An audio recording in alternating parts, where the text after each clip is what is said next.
আচ্ছা, ১-২ লাখ নয়, আপনার বিয়েতে যদি ৪ বস্তা টাকা, ২১০ বিঘা জমি, পেট্রোল পাম্প এসব উপহার দেওয়া হয়, শুনে অবাক হবেন। ভারতের রাজস্থানে একটি বিয়ের অনুষ্ঠানে পাত্রকে দেওয়া হয়েছে ১৬ কোটি টাকার যৌতুক। ৪ বস্তার টাকা, ২১০ বিঘা জমি, পেট্রোল পাম্প এসব উপহার কিভাবে দেওয়া হলো? তাহলে চলুন জেনে নেই বিস্তারিত।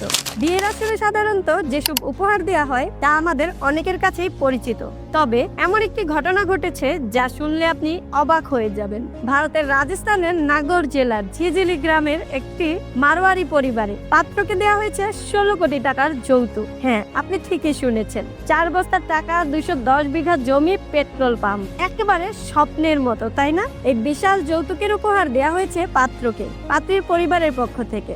আর মাইকের ঘোষণা অনুযায়ী উপহারগুলো ছিল একটি পেট্রোল পাম্প, ৩ কেজি রূপা, একাধিক সোনার গহনা এবং ২১০ বিঘা জমি। সব মিলিয়ে প্রায় ১৫ কোটি ৬৫ লক্ষ টাকার উপহার। অদ্ভুত, তাই না? এই বিশাল উপহার দিয়েছেন পাথালিয়া পরিবারের ৪ ভাই, ভাওয়ারলাল, রামচন্দ্র, সুরেশ এবং ডাক্তার করণ পাথালিয়া। তারা পাত্র শ্রেয়াংশু চাবার মামা এবং চাচাতো মামা। অনুষ্ঠানে উপস্থিত ছিলেন রাজস্থানের সাবেক বিজেপি সভাপতি ডক্টর সতীশ পুনিয়া এবং জনপ্রতিনিধি হীরালাল। তবে এই ধরনের উপহার প্রদর্শন নিয়ে সামাজিক মাধ্যমে জোর আলোচনা চলছে। কিছু মানুষ বলেছেন যে এই ধরনের বিশাল খরচ সামাজিক প্রতিযোগিতা এবং চাপ সৃষ্টি করছে। অনেকেই উদ্বিগ্ন, এর ফলে কিছু মানুষের ওপর অপ্রয়োজনীয় চাপ পড়ছে। একদিকে যেখানে কিছু পরিবারেতে গর্বের বিষয় মনে করে, অন্যদিকে কিছু মানুষের নিয়ে প্রশ্ন তুলছেন। এটি একমাত্র ঘটনা নয়, এর আগেও ২০১৯ সালে সাধুকান গ্রামের নাথুরাম সাঙ্গুয়া তার মেয়ে সীমার বিয়েতে ৩ কোটি ২১ লাখ রুপির ময়রা দিয়েছিলেন।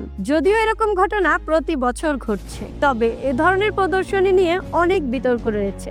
যেখানে একটি পরিবারের পক্ষে বিশাল খরচের মাধ্যমে বিয়ের অনুষ্ঠানে গৌরব তৈরি করা সম্ভব, সেখানে সাধারণ মানুষের মধ্যে অপ্রয়োজনীয় প্রতিযোগিতা তৈরি হচ্ছে। তাই প্রশ্ন ওঠে, এটা কি সঠিক পথ? সামাজিক চাপ কি মানুষের জীবনে নেগেটিভ প্রভাব ফেলছে? আপনি যদি বিয়ের সময় এমন ৪ বস্তার টাকা আর কয়েক কেজি সোনা রূপা, ১০০০ একর জমি উপহার পান, তাহলে আপনার কেমন লাগবে? আপনার অনুভূতিগুলো কমেন্টে জানাতে ভুলবেন না এবং ভিডিওটি শেয়ার করুন আপনার সেই বন্ধুর সাথে যে এখনো বিয়ে করেনি। আর এমন চমকপ্রদ গল্প জানতে বিনোদন বার্তার সঙ্গেই থাকুন।